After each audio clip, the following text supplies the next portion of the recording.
Welcome to She Thinks, a podcast where you're allowed to think for yourself. I'm your host, Beverly Hallberg, and on today's episode, we explore the subject of socialism. With the term polling higher than ever at IWF, we believe it's important to not only analyze its meaning, but also discuss whether or not it improves the lives of those who are struggling the most. I really couldn't think of a better person to give his perspective on the issue. It's an honor to have on Zilvinas Silenas. He is the president of the Foundation of Economic Education, and he's here to give his first-hand account of what life was like in the Soviet Union and explain why he believes that a free market system, a capitalist system, is the best form of government for everyone, even those living paycheck to paycheck. But before we bring him on, a little bit about Zilvinas, or Z, as he likes to be called. Z is the new president of the Foundation for Economic Education, also known as FEE. Prior to that, he served as the president of the Lithuanian Free Market Institute, and he was in that role since 2011. In 2017, he was named the most quoted opinion leader in Lithuania and is a co-author of a textbook on economics entitled Economics in 31 Hours, which is the source for which 80% of Lithuanian high school students are now learning economics. Z, it's great to have you on today. Thank you for having me, Beverly. That's quite an introduction. Well, you've done a lot in your life. I know that you are currently now living in Atlanta, which is where the headquarters of FEE are, and you've made a huge change. You moved from working at the Lithuanian Free Market Institute to heading up this organization. And first question I have for you, what is it like moving from Europe and coming to the States? How has it been? Well, I mean, it's not my first time. I studied in the United States in the period of 2001 to 2005, so it's not my first time in U.S. But this time I had many more things to pack. So I can tell you, if you ever think about spring cleaning, moving across the Atlantic is one of the best ways to encourage to do spring cleaning. I threw out so much stuff, some of which I didn't even know that I had. So it's kind of it's a good exercise in how much unnecessary stuff do you have. Yeah, so that's fun. And Atlanta. Mm-hmm. And I was going to say, and I know that you're coming back to the United States at a time where the term socialism or the phrase democratic socialism is being used quite often. What is it like for you as somebody who grew up under the Soviet Union to hear that term embraced here in the United States? Well, it's something between being offended and just mesmerized by the silliness of the term. I mean, we who grew up in Soviet Union, or people who even older than me who experienced much more of Soviet Union, I mean, the first thing they could say is, well, there's nothing democratic about socialism. And my challenge to any democratic socialist would be, well, please find me one country existing or in the past that would qualify as democratic socialism. And you wouldn't find any socialist country which is democratic. And I know any democratic socialist would point out to Scandinavia or Denmark, but you have Danish people or the Danish prime minister multiple times saying, we are not socialists. We are not socialists. We're a market economy. We're a capitalist economy. So in fact, like my probably the gut reaction is, you people don't know what you're talking about. That would be probably the most sincere reaction. Have you actually said that to an American before? I tried to. See, back in my 2001, I was studying in Connecticut, in Wesleyan, Connecticut, and that is a very, put it that way, very leftist kind of school. So in my first day as a freshman, I saw these communists selling, I think, Workers' Vanguard, that's the name of the newspaper, or basically preaching socialism. So I tried to tell them to that, and they basically said they told me that I did not know what I'm talking about, and my experience didn't count because Soviet Union was not socialism. I think at that point I just gave up. So let's go back to you growing up in the Soviet Union. Give us the time frame of how old you were when the curtain fell, and what was like life living under that presence. Well, I was born in 81, so I still had nearly 10 years inside the Soviet Union, and then the rest of my life sort of transitioning away from the Soviet Union, or transitioning from socialism into capitalism. So I have a bunch of stories. I think some of the Americans would even find incredible to believe what was life like in Soviet Union. I'm not gonna talk about like repressions or political persecution, because that's a whole other chapter. But even like simple life things. So whenever democratic socialists talk about democratic socialism here in the United States, I think that they think, or even some of their supporters think, that they're basically talking iPhones for everyone. That kind of, and that's not what life in Soviet Union was. I mean, there was a shortage of all the basic goods. There was even an official state term. It was called deficit goods. I mean, goods that there is a perpetual scarcity or lack of, and most of the consumer goods of any quality, or most of the consumer goods which were somewhat good, were always in perpetual deficit. For instance, to such as silliness that toilet paper was a deficit. Basically, you couldn't just regularly go to the shop and buy toilet paper. You had to sort of hunt for it.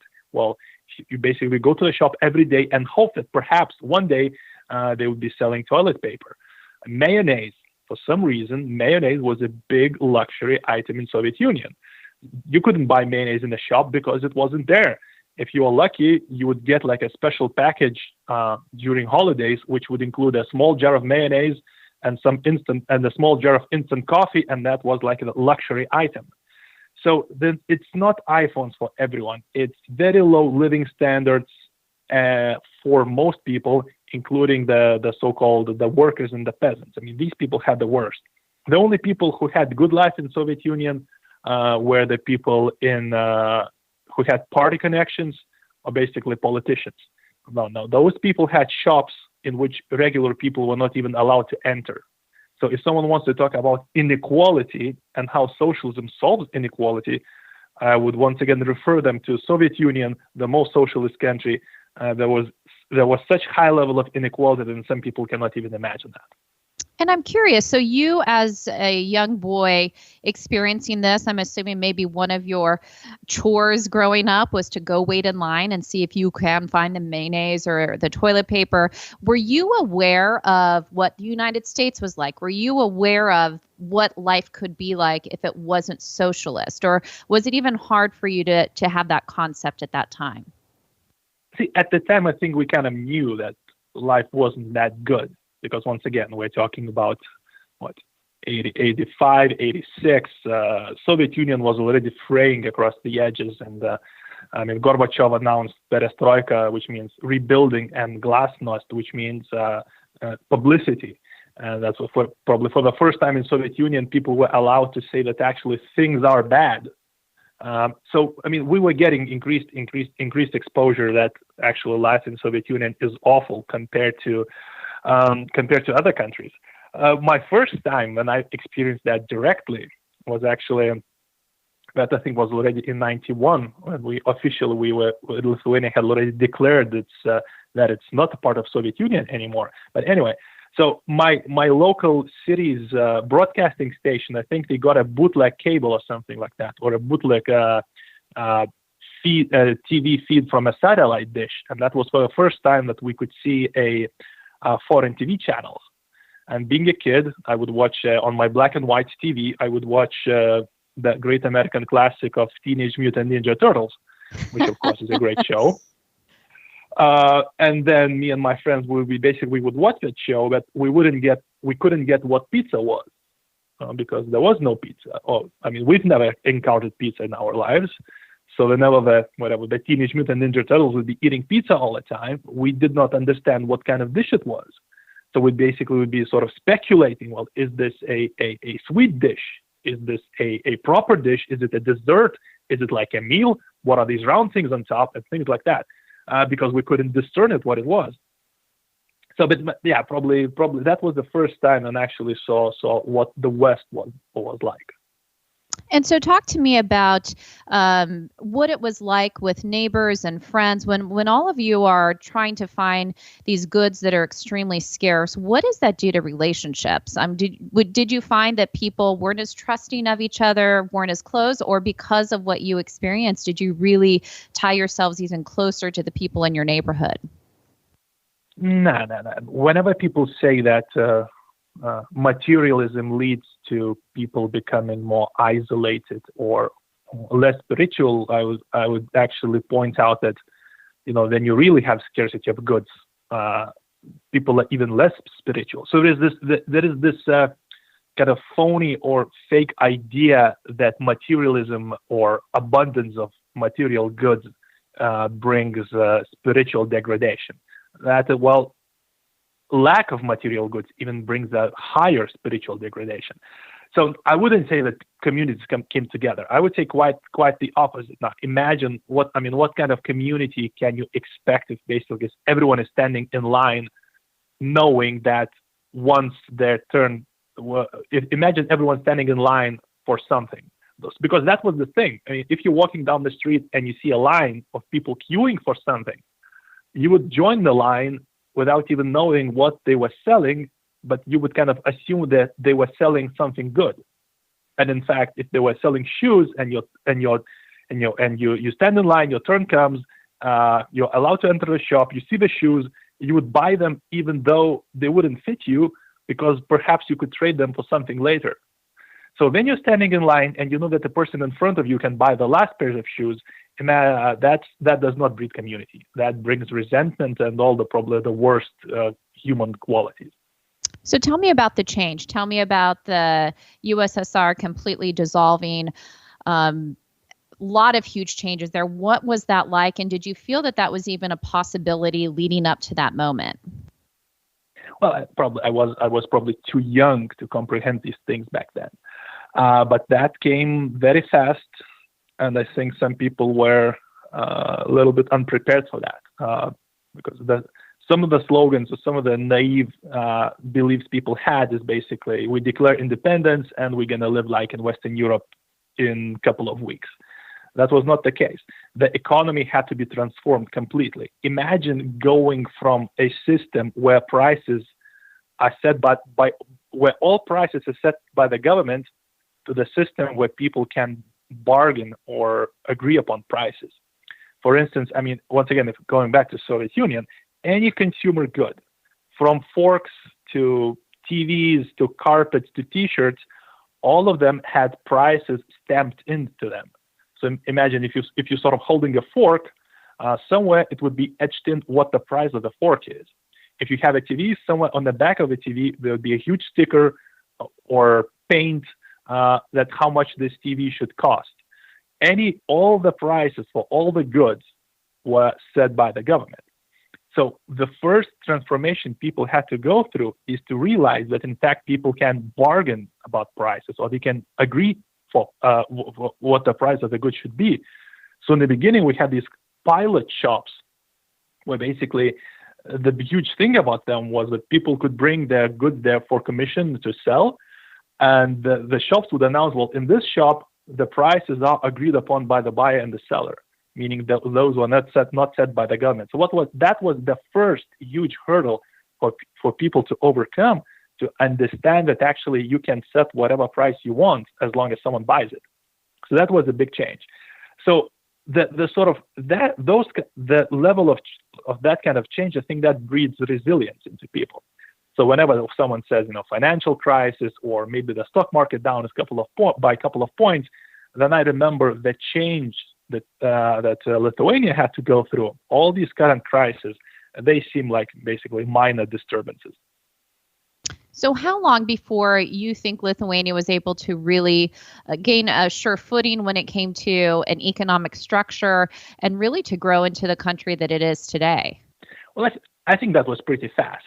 If you see how fast Lithuania has transformed, the speed is pretty much incredible, even in material terms. Sort of in 91, 92, an average Western European would earn probably 10, 15 times more than the average Lithuanian. Right now, the gap is 2-3 times maximum. So basically, we are closing the gap, or Lithuania is closing the gap with Western Europe or with Western world pretty fast. And the only thing that changed, I think that's sort of the best story of socialism. So when we seceded from Soviet Union, it's not that Lithuania is abundant in oil or any kind of natural resources. The only thing that changed, or the only thing why Lithuania is now probably 20 times better off than it was in Soviet Union times, is simply the change of system. We went from communism, where government decided everything, to capitalism, where people can decide for themselves. And just that little change brought a huge increase in living standards. And that's a universal story everywhere. Look at China. Then they had 100% socialism or communism. Basically, the country was starving. Once they adopted even some capitalist reforms or sort of capitalist way of thinking, the country has remarkable economic success. So any of these transformations of sort of post-communist world or communist world into capitalist world is the biggest probably empiric proof of why free market works and why socialism doesn't. So what do you say to individuals who think that the term capitalism is an evil word, meaning that profit, if you desire profit, it always has to be at the expense of someone else? What do you say about those individuals whose lives have been improved dramatically and in drastic ways because of the free market, to those who think that the free market actually hurts those who are struggling? Well, I would tell to that person that, he's wrong. And I would actually give them all of these examples. See, there are probably a couple of types of people who think capitalism is wrong. So let's say the hardcore socialists, they would deny any achievements of capitalism, and they would deny any horrors of communism or socialism. Basically, if you talk to a hardcore socialist and point out that capitalism or free markets have lifted millions of people out of poverty, they would say, well, but that's still not good enough. And if you tell them that, socialism failed at everything it tried, they will sort of shoot back that wasn't really socialism. So it's really kind of impossible to debate the hardcore left, because they basically reject all evidence, all facts, all empirics, or even all logic. They they say to them, they say, socialism does it better. So there's nothing much to debate with them.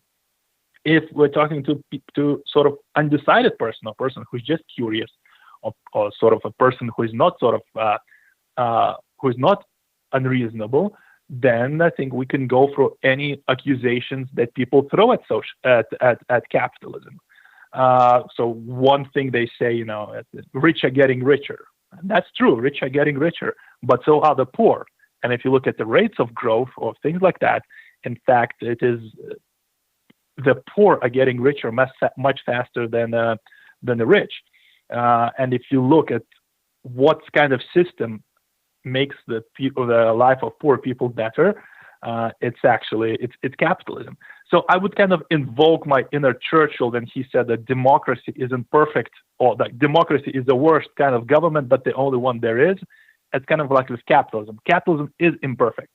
There are things in capitalism that perhaps could be better, or should be better, or will be better, but it is by far the best economic system if we're talking about personal freedom, if we're talking about economic freedom of people, or even material well-being. So that would be, yes, capitalism can be better, or yes, things can be better, and things will be better, but that's because of free markets, and not really free markets, but the way free markets allow people to create, to realize themselves, and to get the gains of their work. And that's all capitalism. And kind of before we move on to the work that you're doing today, I wanted to just spend a little bit of time maybe defining the different terms. We hear socialism, we hear democratic socialism, we hear communism, and none of those seem to be reviled as much as the term fascism. Fascism seems to be the term that's like one of the worst things you could call somebody, a Hitler, a Nazi, a fascist. Can you break down these different terms for us? How many of them are kind of overlapping, and is fascism very different from communism, or is it within the same camp? Well, what does Nazi stand for?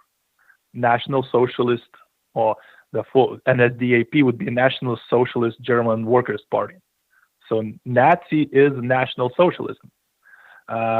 Even in terms of economics, or in terms of attitude to economics, there is no difference between what we would call a communist economy or a Nazi economy. They're one and the same. government decides everything. People, individuals, they have very little or no say. So in terms of economic policies, there is no difference between the two. I would go even further and say, if we're talking about the evil that any of the systems brought, communism and Nazism, they brought as much evil as one other, meaning both systems of, let's say, of National Socialism or communism, what they had in Soviet Union, they all brought unimaginable suffering to the world. And it's really kind of weird that in the Western world, people somehow, they are very correctly and righteously critical and in condemning Nazism or fascism, but they give communism a pass as if communism was something different. I mean, I would say they're one and the same, and they brought just as much suffering. So it is really weird and strange and inexplicable how people, like I said, are correctly condemning fascism or Nazism and completely giving a pass or kind of the benefit of the doubt to communism or socialism. And if you could give one more comparison, I'm curious. So think of China as being communist, think of Russia as definitely using many tools of state control and repression. How do you compare the USSR, Soviet Union, and to today's countries of Russia and China, how they operate within their populations? Well, I mean, once again, yes, they are all kind of repressive, but the level of totalitarian control that was in USSR, I would say, is much higher.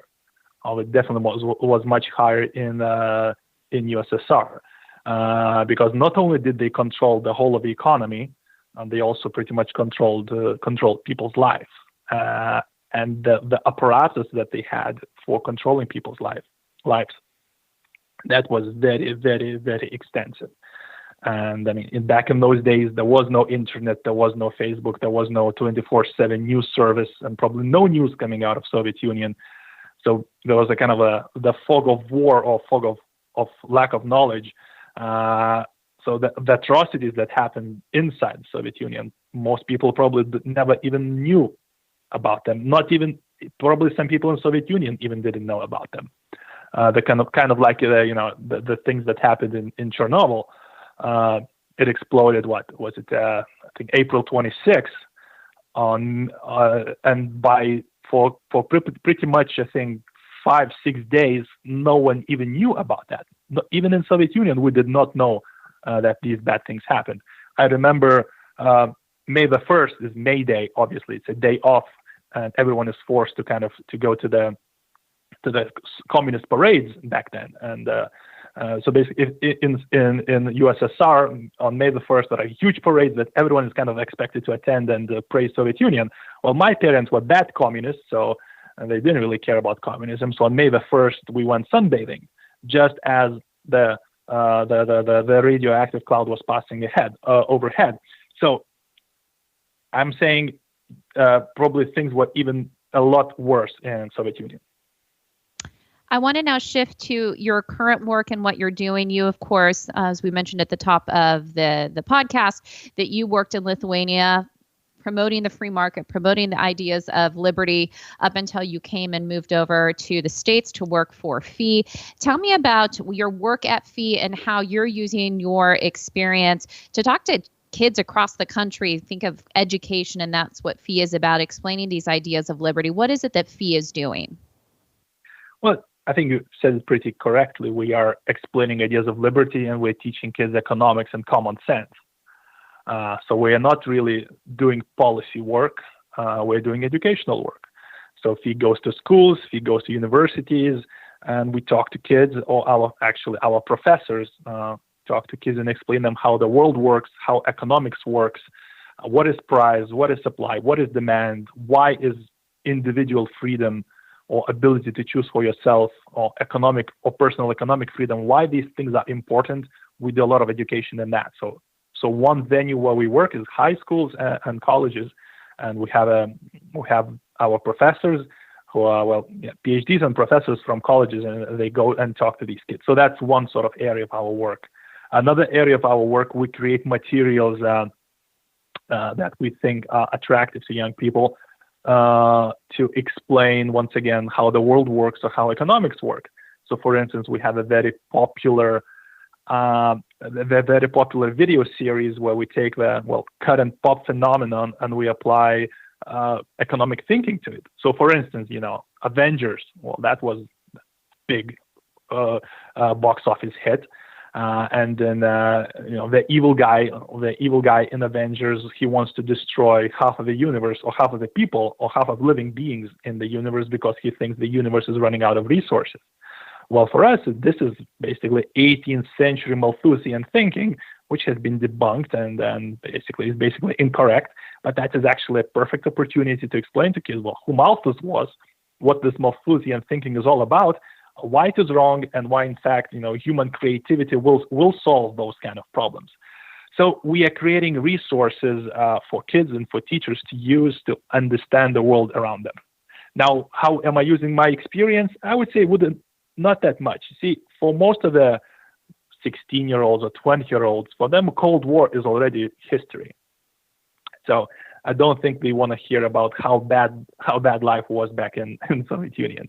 I'm just kind of curious. Have you thought about using the Teenage Mutant Ninja Turtles as an example in the curriculum, since that was so inspirational for you in your life? Yeah, but see, Teenage Mutant Ninja Turtles aren't really that hot right now, so we're using Avengers. I do think they did a remake of it a few years back, but I also remember Teenage Mutant. It's too old now, right? Few years back is ancient history in modern life. Well, Z, I just want to personally thank you for sharing your story with us and also the work that you're doing. I think one of the things you hit on that is so important is the fact that kids today, they don't know what the Cold War was like. They don't know what the Soviet Union and socialism and communism was like under that. It's so important to continue to share the ideas of the free market. So thank you for the work that you're doing and the good work at FEE. We appreciate you joining us today. Well, thank you, Beverly. And thank you all for joining us. If you have more interest in the topic we discussed, you can follow Z on Twitter. He's at ZSILENAS. That's Z Silenas. And you can also check out his work on FEE's website. That is at fee.org. I also wanted to let you know of a great podcast you should also subscribe to called Problematic Women. It's hosted by Kelsey Bowler and Laura Evans, and they sort through the news to bring stories and interviews that are of particular interest to conservative-leaning or problematic women. That is, women whose views and opinions are often excluded or mocked by those on the so-called feminist left. Every Thursday, hear them talk about everything from pop culture to policy and politics by searching for Problematic Women wherever you get your podcasts. Last, if you enjoyed this episode of She Thinks, do leave us a rating or a review. It really does help, and we'd love it if you shared this episode so that you can let your friends know where they can find more She Thinks episodes. From all of us here at Independent Women's Forum, thanks for listening.